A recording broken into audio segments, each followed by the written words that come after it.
کہ دیکھ جوان تو دیکھ تو صحیح کھڑے ہو کے، کیا تیری صورت وہی ہے جو مصطفیٰ نے دی تھی؟ کیا تیرا لباس وہی ہے جو مصطفیٰ نے دیا تھا؟ کیا تیرا طرز زندگی وہی ہے جو مصطفیٰ نے دیا تھا؟ کیا تیرا اٹھنے بیٹھنے کا سلیقہ وہی ہے جو مصطفیٰ نے دیا تھا؟ کیا تیری نظروں میں وہی حیا ہے جو مصطفیٰ نے تجھے زیور حیا کا دیا تھا؟ آج اللہ پر حیا آتی ہے، کل میں اور آج میں کتنا فرق ہے ذرا سوچ تو صحیح۔ کل جب غیر مسلم پردیس جایا کرتے تھے تو اپنی بیٹی کلمہ پڑھنے والے کے حوالے کر کے جاتے تھے اور کہتے تھے لو میری بیٹی کی حفاظت کرنا، میں پردیس جا رہا ہوں۔ لیکن آج کس کی نظر لگی ہے؟ کل غیر کی بیٹیوں کی حفاظت ہم کر لگے تھے، لیکن آج ہم سے ہماری بیٹیوں کی عزتیں محفوظ نہیں ہے۔ آج ہمارا اپنوں پر اعتماد کرنے کو تیار نہیں ہے، اور کون سا رشتہ شرمسار نہیں ہے ہمارے بیچ۔ مامو بھانجی کا رشتہ شرمندہ ہو چکا ہے، لیکن بھائی کا رشتہ شرم سے پانی پانی ہو چکا ہے۔ باپ نے بیٹی کی آبرو لوٹ لی، کیا یہ کہانیاں سامنے نہیں آئی؟ ہمیں تاریخ کا فرق پلٹنا ہوگا، اپنے اندر حیا کے زیور کو پھر سے باہر لانا پڑے گا اور سوچ کیا رہے آج بھی تو ہے کل بھی تو ہے۔ یہی خالد ابن ولید ہے، جب لشکر لے کر کے عیسائیوں کے قلعے کا محاصرہ کیا تھا تو عیسائیوں کے پادری نے کہا تھا جاؤ خالد کو جا کر کے پیغام دے دو کہ ہم ان سے جنگ کرنا نہیں چاہتے ہیں، خون بہانا نہیں چاہتے ہیں۔ کہا پھر کیا چاہتے ہو؟ کہا تھوڑی سی شرط ہے ہماری، بس تھوڑی سی شرط ہے۔ کہا کون سی شرط؟ کہ صبح کو محل کے دروازے کھولیں گے ہم، صبح کو قلعے کے دروازے کھولیں گے ہم، تم اپنا لشکر لے کر کے صرف ہمارے قلعے کو پار کر جانا، ہم اپنے محل کی چابیاں تمہیں دے دیں گے، قلعے کی ساری چابیاں تمہیں دیں گے۔ اللہ اکبر، اتنا سننا تھا۔ خالد ابن ولید چونکہ دور اندیش آدمی تھے، پریشان ہو گئے کہ اتنی آسانی سے یہود و نصارہ کو مان نہیں سکتے ہیں، آخر وجہ کیا ہے کہ اتنی آسانی سے انہوں نے قلعہ دینے کا فیصلہ کیا؟ حضرت خالد بن ولید سوچتے رہے اور بہت سوچنے کے بعد فرمایا ہمیں تمہاری شرط منظور ہے۔ اب سننا پیارے، آج میلے کیوں سجائے جاتے ہیں؟ تاکہ ہم نظروں کی پیاس بجھا سکیں۔ آج ہم بازاروں میں چکر کیوں لگاتے ہیں؟ تاکہ اپنی شیطانیت کی آگ بجھا سکیں۔ یہ سوچ کے گلیوں بازاروں میں چکر لگاتے ہیں، آج بھی ہم ہیں کل بھی ہم تھے، ذرا فرق تو دیکھو۔ خالد بن ولید نے کہا تھا ہمیں تمہاری شرط منظور ہے۔ جب شرط منظور ہو گئی اگلے دن صبح کا انتظار ہونے لگا۔ یاد رکھو پیارے، جب رات گزرنے لگی ہے، شام ڈھلنے لگی ہے، پادریوں کے سردار پوری نے کہا تھا، عیسائیوں کے سردار نے کہا تھا، بات یہ ہے کہ جتنی بھی دیواریں ہیں قلعے کی ہر دیوار پہ ایک حسین دوشیزہ کے کپڑے اتار کر کے کھڑا کر دیا جائے، راہوں میں لڑکیوں کو ننگا کھڑا کر دو۔ تب ان کے ماننے والوں نے کہا تھا ہوگا کیا؟ کہا سنو، جب یہ حسن کی ملکہ ہے اور حسن کی ملکہ جب راہوں میں ننگے کھڑی ہوگی ان پر مسلمانوں کی نظریں پڑیں گی، جب نظریں پڑیں گی تو وہ ان کے اوپر فدا ہو جائیں گے، جب فدا ہوں گے اپنا مشن بھول جائیں گے، وہ ان کی طرف مائل ہو جائیں گے اور آسانی سے ان کے سر کاٹے جا سکتے ہیں۔ لیکن ادھر یہ منصوبہ بندی ہوتی رہی، پورے قلعے کو عورتوں سے سجایا جاتا رہا، لیکن ساری رات خالد ابن ولید سر میں سر رکھ کے آنسو بہاتے رہے، یا اللہ میں نے وعدہ تو کر دیا ہے لیکن اسلام کی آبرو بچانا تیرا کام ہے، مسلمانوں کی حفاظت تیرا کام ہے۔ اے میرے مالک، مجھے تیری مدد کی ضرورت ہے۔ روتے روتے فجر ہو گئی، فجر کی نماز کے بعد جیسے ہی دروازہ کھلا کے دیکھا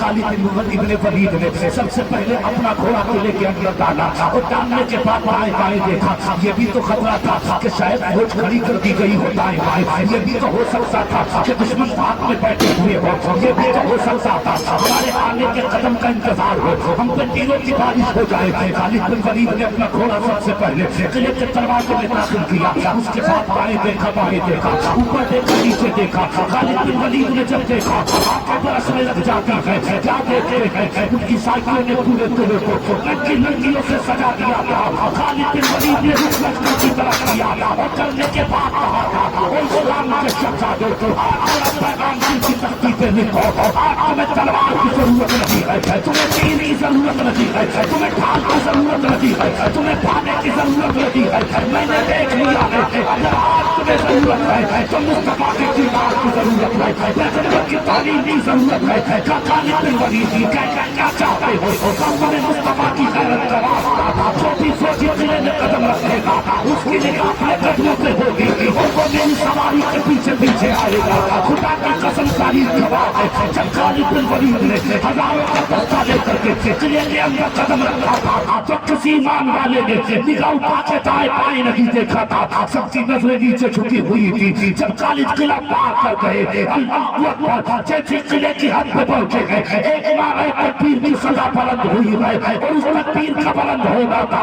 عیسائیوں کا پادری چابیاں لے کر کے آیا کہنے لگا خالد آج سے قلعہ آپ کا ہے, حکومت آپ کی ہے, پرچم آپ کا ہوگا. خالد بن ولید نے چابیاں دی اور لینے کے بعد پرچم مصطفیٰ کا لگرایا اور لے کر کے چلنے لگے. پادری نے کہا خالد خالی ہاتھ نہ جا.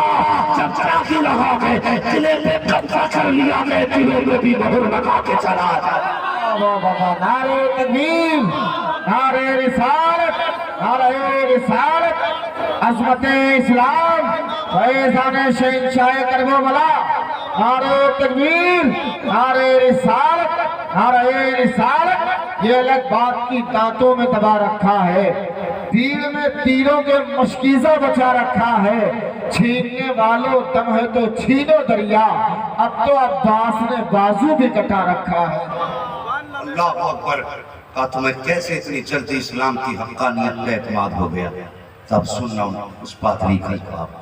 اس نے کہا تھا بات یہ ہے, سمجھ میں آ گیا.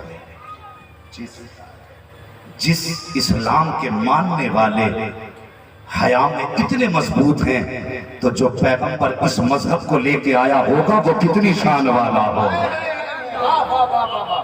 کتنی شان والا ہوگا. یہ رہی ہماری تاریخ. کبھی پڑھی ہم نے اپنی تاریخ؟ ہم تو بھول گئے. ہم نے اپنی زندگی کا مقصد ہی ختم کر دیا. حیا ہمارا زیور تھا. ہم وہ تھے اگر کہیں اکیلا مسلمان کھڑا ہو جاتا تھا تو کسی میں بدتمیزی کی ہمت نہیں ہوتی تھی. آج ہماری بیٹیاں گھروں سے بھاگ نہیں رہی ہیں. مجھے بتائیے, جب بھاگ جاتی ہے پھر آتا مولوی کے پاس, حضرت جی کوئی تعویذ کر دے. بیٹی بھاگ گئی, کسی سے کہہ بھی نہیں سکتے, رسوا ہو جائیں گے. مجھے بتا یہ کمی مولوی کی تھی یا ایک باپ کی تھی؟ سوچیں, دل پہ ہاتھ رکھ کے میں ہاتھ نہیں اٹھواؤں گا کس کے گھر میں کتنا پردہ ہے. مولوی کی خطا تھی, تعویذ دے دے. اور تو نے 18 سال بیٹی کی پرورش کی. مجھے بتا تو نے پالا کیسے تھا بیٹی کو؟ اور تیری 18 سال کی خطا پر مولوی کا ایک تعویذ پردہ ڈال دے گا. اور جسے تو 18 سال سینے سے لگا کے نہ سمجھا سکا اسے مولوی کے تو روح لکھے ہوئے قلم سے کیسے سنبھال سکتے ہیں؟ کہیں نہ کہیں ہم نے غلط کیا.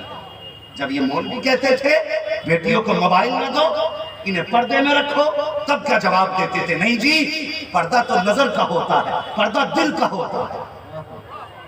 دل صاف تو سب صاف.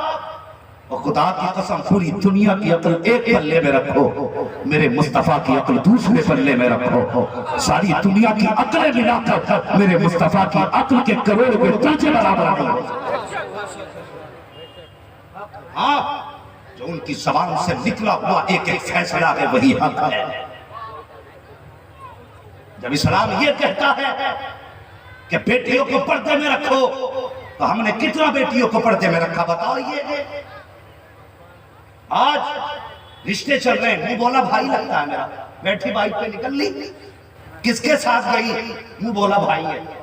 اور بھائی کے لیے حقیقت سن, شادی میں نئے کپڑے اور پورا ڈانٹ کے لے جا رہا, خرید کے آدھی مارکیٹ. کدھر جا رہا بھائی؟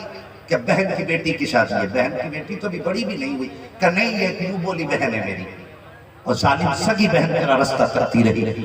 تجھے اس کا دروازہ یاد نہیں آیا؟ اور تجھے منہ بولی بہن کا رشتہ اتنا پکا یاد ہو گیا کہ آدھی مارکیٹ خرید کے لے کے چل دیا. اور گاڑی پر بیٹھ کر کے جب غیر محرم کے تیری بیٹی جاتی ہے تو کہتا نہیں وہ منہ بولا بھائی ہے, وہ بہن کہہ کے آواز دیتا ہے, وہ بھائی کہہ کے آواز دیتی ہے. ارے اسلام کا اتنا محتاط آزاد ہے, یہ علماء بیٹھے ہیں, دین کے ذمہ دار بیٹھے ہیں, بڑی ذمہ داری سے بات کہہ رہا ہوں. اگر سچی ہو تو تائید کرنا, جو مذہب سگے بھائی بہن کو ایک بستر پہ نہ بیٹھنے کی اجازت ہے نہ لیٹنے کی اجازت ہے, وہ غیر محرم کے پیچھے موٹر سائیکل پہ بیٹھنے کی اجازت کیسے دے سکتا؟ واہ واہ واہ,